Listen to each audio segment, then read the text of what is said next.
G'day Scarefest fans, Glenn here from fakeshemp.net. I hope you guys are doing well. Things are mental at the moment. The world is on its knees. Who the fuck would have thought that we'd be living out a horror film? But we are, and it's shit. So I just wanted to let you know that I am thinking of you guys. I guess the best we can do is be there for each other, and when we can provide some kind of welcome distraction, then we should all do it. And that's what I'm here to do for you guys. A little bit of fun for a few minutes. So I really contemplated whether or not I should present this film. For a few weeks now, I've been umming and ahhing because it is kind of pandemic-ish, but to hell with it. I saw CC and Wes last week talking about watching these kind of films, so let's do it. I am going to work off the universal assumption that you all know about Mad Max, and if you don't, then you can just talk to the hand. But if you are a Mad Max fan, especially that original 1979 film, then you're going to get a massive kick out of this one, because before the makers of Mad Max made their sequel, we call it Mad Max, you guys call it The Road Warrior, they made this follow-up movie called The Chain Reaction. And I guess at the time of its release, some people even considered it to be a spiritual sequel of sorts. Anyway, made only 1 year after Mad Max in 1980, the movie cashed in on the success of the China Syndrome, and it saw many of the original actors from Max return, including Steve Bisley, who played Goose, and he leads the film in this one. He's a fairly well-known actor down here, and this is definitely one of his best performances. The Chain Reaction has a similar style and overall tone to Mad Max, only this time it leans much more heavily towards those science fiction influences. It tells the story of a catastrophic nuclear disaster which threatens all known life in Australia. Our lead character and his wife find themselves caught up in the fallout whilst they're on holiday, and they end up running from government agents and a ferocious military team hell-bent on containing the contamination at any cost. And to give some context, this was a very futuristic story for us at the time, given that we here in Australia have never adopted nuclear energy.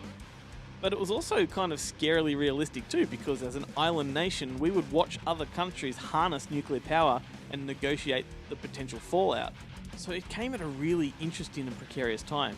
The film was produced by George Miller, who was the guy behind the Mad Max series, and he also directed all of the film's car chase sequences. So you can definitely recognize his iconic style, and you get that feeling that Chain Reaction is cut from the same cloth as Max. And if you pay close attention, you're even going to spot Mel Gibson in an uncredited cameo as a bearded mechanic. And if you're a fan of Easter eggs, there's a labyrinth of Mad Max references in the earlier scenes. If you have a keen eye, you'll spot things like the Interceptor cars in the garage, and there's even the same damn dog from Mad Max. And while Chain Reaction adheres to a science fiction thriller brand of exploitation, it does relish the type of gruesome and gory details that toxic waste movies offer. So, of course, you can expect to see melted flesh and other gross out stuff, which kind of makes it a horror hybrid if you want. The set design is tasty, the overall look of the movie is almost iconic. It did hit the right audience upon release in 1980, but given that it was more or less overshadowed by Mad Max in terms of longevity, it's only over the last few years that people have started to recognise it as a valuable addition to that ever-respectable Ozploitation catalogue. Anyway, suffice to say, if you are becoming a fan of Aussie genre films of the 70s, 80s and 90s, and if you've been watching me every week, then damn it, you should be, then Chain Reaction is one to find. If you love Mad Max, and you should love Mad Max, then definitely add this one to your collection. Just as I said during that trailer, add this one to your collection. The beautiful thing about this is it's on Blu-ray down here, region free. You can pick this one up and there is no region lock on it, so it works in your players. Umbrella.com.au, not a sponsor.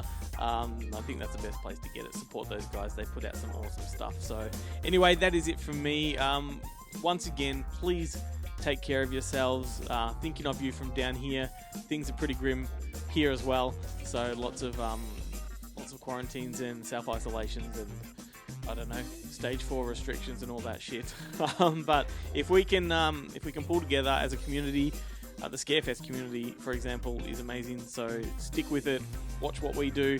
Hopefully we can get to the other side as unscathed as possible. So anyway, the show must go on. My podcast, Good Movie Monday, drops every week. I hope you guys listen to it. Hope we can provide a bit of a distraction and a little bit of fun. And I'll catch you next week.